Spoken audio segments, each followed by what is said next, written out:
You're invited to imagine what's next.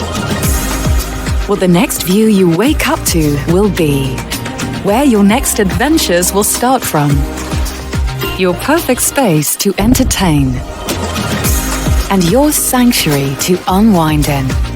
As you begin to imagine your new place, we'll be here to help you find it. Because nothing compares to what's next. Sotheby'sRealty.com.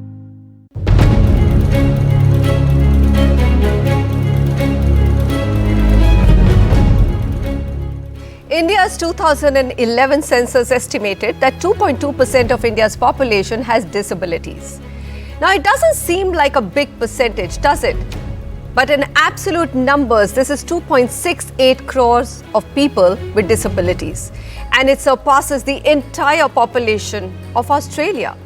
Shouldn't we then talk about how accessible and disabled-friendly are Indian cities, its buildings, public spaces, and its transport system?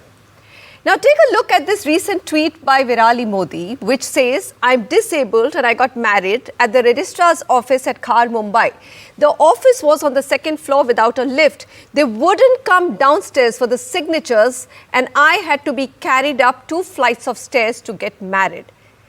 Now, what are the challenges ensuring accessibility for people with disabilities? I think this tweet is critical to again bring this matter under the lens. Let's get the answers from Nidhi Ashok Goyal, the founder and executive director, Rising Flame, a not-for-profit working for the rights of persons with disabilities in India. Nidhi is leading the work on diversity and inclusion across India and in the G20 countries. Also with us, Dikshu Kukreja, managing principal architect, CP Kukreja Architects. Dikshu and his team are doing large institutional and public space projects such as the Gomti Nagar Railway Station redevelopment, Srinagar University and East Delhi Hub Karkatuma. Before I go to my panelists, just for my viewers, let's take a look at what's been done so far by the Government of India to support people with disabilities. Now, in 2015, the government launched the Accessible India campaign with the goal of achieving universal accessibility for persons with disabilities in 3 areas: built environment, transportation, and communication technology. It then went on to enact the important law, the Rights of Persons with Disabilities Act in 2016. In 2022, the government also released the draft national policy for persons with disabilities. Now, the government of India has ratified international agreements such as the United Nations Convention on the Rights of Persons with Disabilities. The Accessible India campaign is the one which was supposed to bring about the big change. The deadline for making all services accessible expired in 2019, and the deadline for making all public places accessible passed in June 2022. The most recent data, or I would rather say it was presented in February 2022, in a response to a parliamentary question, revealed that some of the accessibility targets have been missed. A little under 50% of state and union territory government buildings and only about 9% of government-owned buses were fully accessible as of Feb 2022. The way I see it, now the Prime Minister Narendra Modi himself has emphasized the importance of making facilities and infrastructure Divyang friendly. Nidhi, what's your assessment of how much have we moved since 2015-16 and what is the ground we still have to cover? Hi, Manisha. It's really important, talking about urban access and access for persons with disabilities. And like you mentioned, I think if we start with a lot of ground has to be covered, will be very concrete and a one-line response. But what's really important is to see that we have the laws and policies in place. Before 2016 or 2015, we did not have that, right? So I think we see it as a progress, but with the kinds of everyday experiences that persons with disabilities have, it just feels that a lot needs to be done. Now, if, for example, we're talking about independent living of persons with disabilities, and what does that daily life look like the minute we go down to that and we acknowledge that the data of 2011 is a very dated data. Every 6th person lives with a disability according to WHO and World Bank. So we have a lot of ground to cover and a lot of progress yet to be made. Laws are there, policies are there, implementation, budgetary, and commitments. These are the 3 gaps that we see. We'll break down each of these. Dikshu, let me come to you. What Nidhi has said, and of course, she will be able to also give us many more experiences. I just look at it and I say, all right, so Delhi has launched e-buses which have ramps for wheelchairs. But if I look at the bus stops right next to my houses, those are at not 2.5 feet, 1 feet above the ground level. So how do we even access those buses? The space between is missing. Bringing back to that question of what she says, live a day of the life of a person with disability and then see where are we. What do you have to say for that?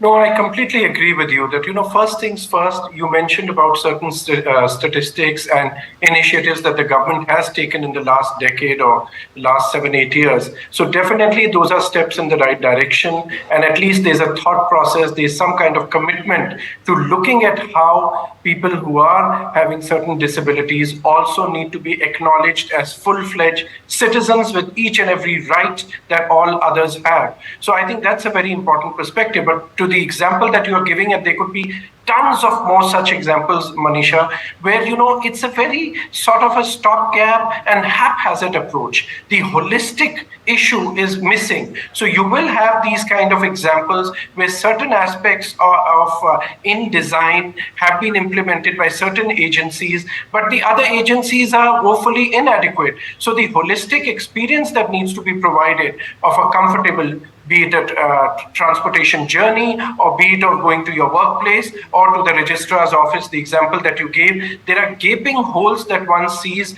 in different aspects in different public infrastructure. And for that, I would step back and off the hat of an architect, but I would say more as a citizen. I think what needs to come into our society is a level of compassion. We need to understand, yes, perhaps maybe like we celebrate many other days in the year, one of the days we should be celebrating or practicing is about living our life with those kind of compromised situations as a disabled, and see what it really means then and how important it is to provide this kind of infrastructure. Well, there is a day, globally it's celebrated, but unfortunately I think compassion is one aspect which is truly missing. You've added to the list that Nidhi has said. Nidhi, let's start with implementation and the budgetary constraint, right? These are two things, because as I see it, you can have any number of campaigns or national level of acts and laws, but the implementation is at the state level. Give us some challenges that you see on implementation of making our buildings and cities accessible. We are focusing on one aspect today because, it's a very large topic. So just public spaces and buildings, what can we do more?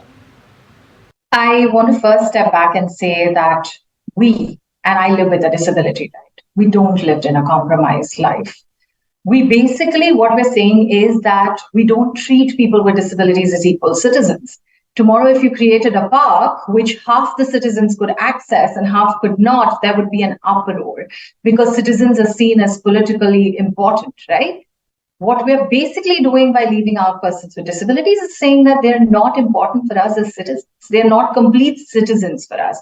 So it is definitely compassion, but I would actually step out and say that it is a right and it is an entitlement and it is a duty of the government to provide this like they would provide for any citizen. So even where we are starting is extremely important. When we go to the state levels, what we're looking at is national level making the laws and policies, and then trickling down in rules. Just the notification of rules in so many states has happened so gradually.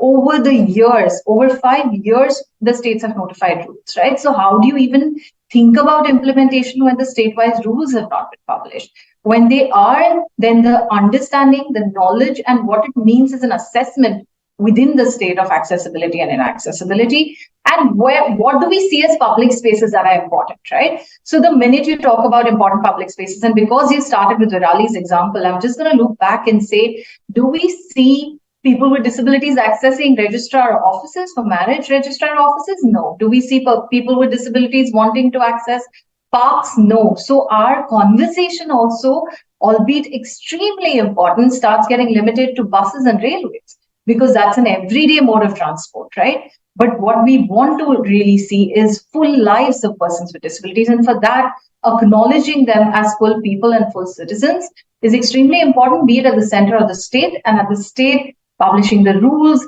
the assessment and the budgetary culling out. When you go to the center and do advocacy, and it's not this government, in any government regime, the idea is that go to the states and talk to them. We go to the states, they're like, but the center came out with this law. We still don't have possibilities to cull out budgets, right? And then the deprioritizing of what really means access or public spaces that people with disabilities, because of our imagination of what they can and cannot.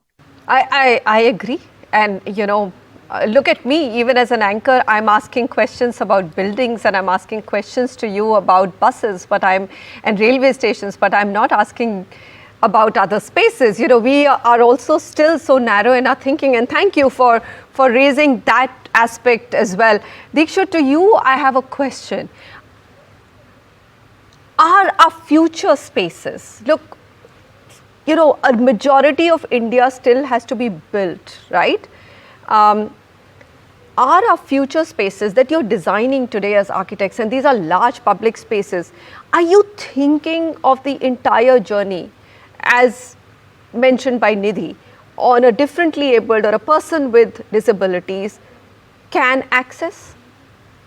Manisha, do we have hope on that front?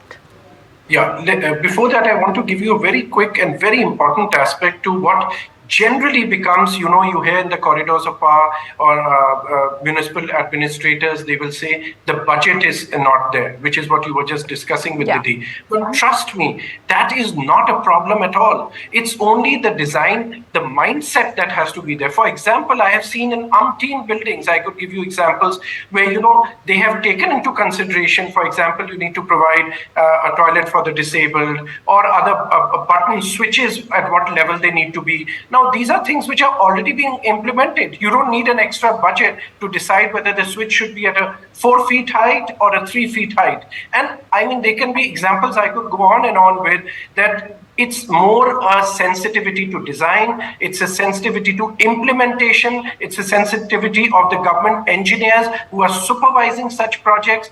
It's not a budget issue. Similarly, it's not a budget issue. So you're saying that everything can also be retrofitted easily? I mean, look at a registrar's office. Let's take that as an example. I mean, right now we have a target of 50% of our public spaces becoming, accessible to people with PwD people. But if it's not a budget constraint, then why not 100%? It's a mindset problem. Exactly what I'm saying. One is in the new buildings, and similarly, the retrofitting is not so difficult at all. You can easily take out or tweak the budgets from the OPEX, the operational cost, maintenance expenditures that are given for buildings, and you can retrofit them very easily. Maybe you can't achieve 100% of the aspects that need to be provided. You can get to 80 or 90%. It's a thought process there. Now, coming to answer your issue about how future public spaces are being designed or the outlook towards them. Again, here I'm happy to say that even when I go around and meet young architects and go to colleges of architecture, I see that the young generation today is far more sensitive towards an equitable living, to having a socially inclusive living. And therefore, the designers and architects there are sensitive to these aspects, that how you need to take into consideration these kind of criteria, these kind of design elements, aspects that have to be part and parcel of the design. So from that perspective, I see a brighter future. I just want to see it happen much faster from the statistics you are sharing. Nidhi, we're going to conclude with what are the 3 key changes that you would like to see going forward to be able to live a life which is absolutely challenge-free and full, and as you deserve to be a full-fledged citizen of this country and enjoy every aspect of it.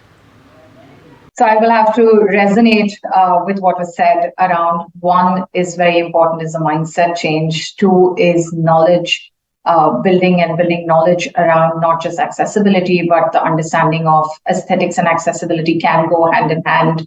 And many such budgets and accessibility can go hand in hand. And the 3rd is commitment. I think without that commitment, you can be sensitive for all you want, and then you'd be like, no, but, and the buts need to go and the commitments need to come in. So I think if I had to really summarize, 3 sharp points would be mindset shift, the knowledge building and understanding, so removing the ignorance, And the third would be a very staunch, unwavering commitment.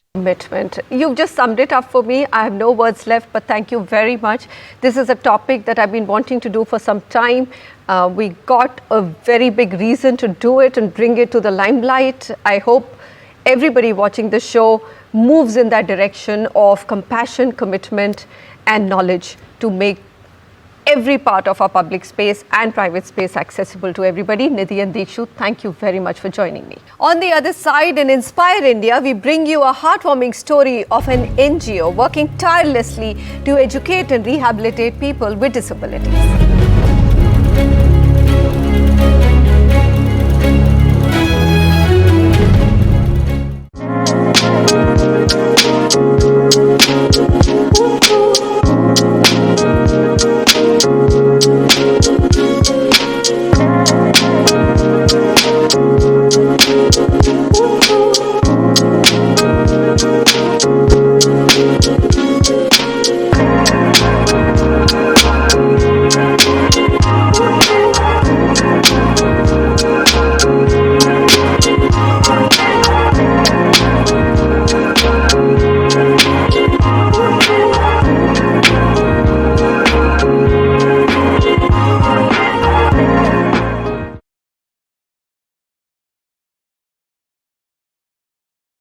You're invited to imagine what's next.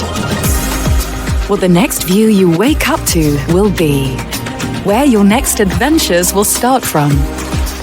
Your perfect space to entertain. And your sanctuary to unwind in. As you begin to imagine your new place, we'll be here to help you find it. Because nothing compares to what's next. Sotheby'sRealty.com